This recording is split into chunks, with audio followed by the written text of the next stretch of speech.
Hey guys, welcome to an important milestone. You've been in the game for 30 days. Some of you guys have jumped on a little bit late, and that's all good. But I'm going to speak to the 30-day mark.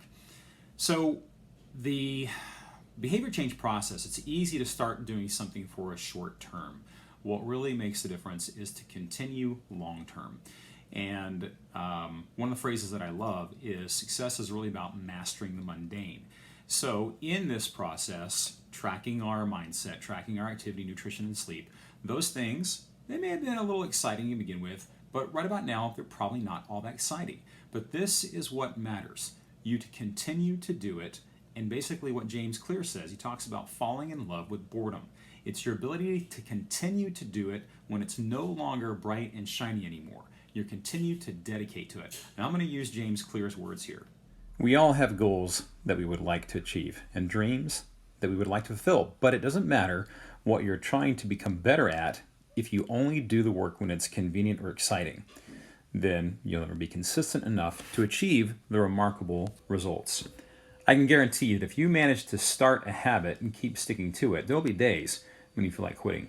When you start a business, there'll be days when you don't feel like showing up. When you're at the gym, there'll be sets that you don't feel like finishing. When it's time to write, there'll be days when you don't feel like typing. But stepping up when it's annoying or painful or draining to do so, that's what makes the difference between a professional and an amateur. Professionals stick to the schedule. Amateurs let life get in the way. Professional knows what's important to them and work toward it with purpose. Amateurs get pulled off course by the urgencies of life. There have been a lot of sets that I haven't felt like finishing, but I never regretted doing the workout. There have been a lot of articles I haven't felt like writing, but I never regretted publishing on schedule. There have been a lot of days I felt like relaxing, but I've never regretted showing up, working on something that was important to me. The only way to become excellent is to be endlessly fascinated by doing the same thing over and over. You have to fall in love with boredom. The greatest threat to success is not failure, but boredom. As habits become routine, they become less interesting and less satisfying. We get bored. Anyone can work hard when they feel motivated. It's the ability to keep going when work isn't exciting that makes the difference. Professionals stick to the schedule.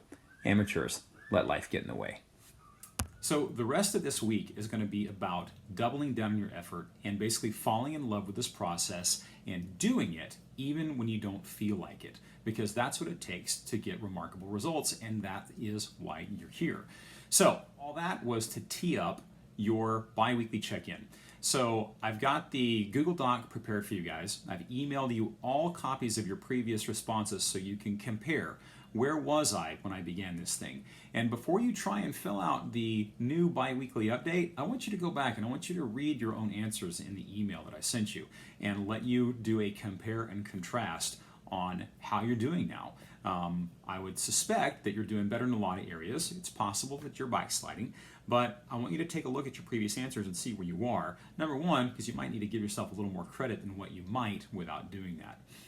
I want you to block out some dedicated time. I don't want you to try and multitask when you're doing this.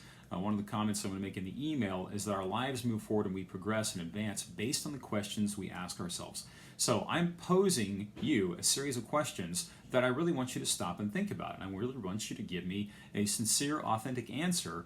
Don't try and rush through this. Don't be watching TV. Don't be listening to music. Please take some time out and really go into these answers, because it's your work doing these answers that may reveal something to you that you need to know. The remainder of this week is going to be focused on, probably even 10 days, the remainder of this week is being focused on mastering the mundane, continuing to practice and practice and practice even whenever something is no longer exciting. That's what it takes. I look forward to seeing your answers, and I also look forward to chatting with you guys on the weekend call. Bye. A little nugget from Mastery. I'm going to lean on this book several times over the next 7 to 10 days. We fail to realize that mastery is not about perfection. It's about a process, a journey. The master is the one who stays on the path day after day, year after year. The master is the one who's willing to try and fail and try again for as long as he or she lives.